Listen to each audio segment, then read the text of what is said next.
Standing on the corner of Vine and Selma, just outside the Metro's Hollywood and Vine transit-oriented development, a woman lost her life here today as she attempted to cross the street. The intersections around this transit-oriented development have experienced 226 collisions over the last 10 years, a little over 14% of them involving pedestrians and cyclists.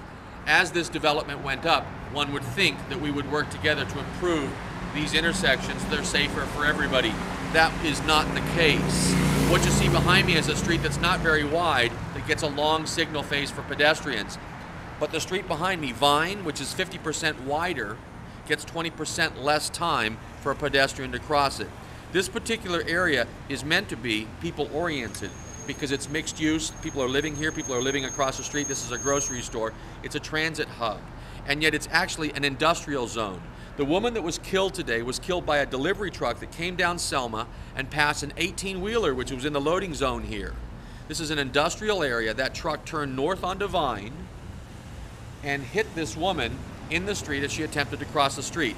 This tragic incident demands of all of us that we immediately survey not just the signal equipment around these particular intersections, but the intersections themselves to see what we can do to make them safer for everybody.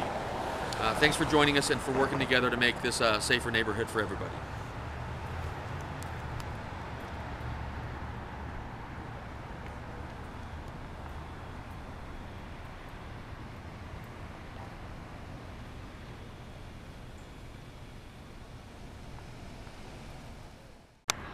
Standing on the corner of Vine and Selma, across the street from where a woman lost her life today, as I push the button here to call the signal, you'll see behind me that I don't get the crossing phase. It's just blank, and yet now it goes to a flashing hand indicating that it's now I can't walk. So I ask you, when was I supposed to walk?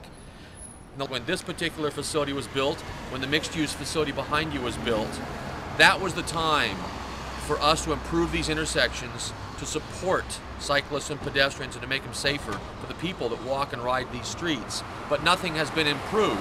And as you can see, not only that, on the day that a woman loses her life, we don't even survey the equipment to see if it's working, and it's not.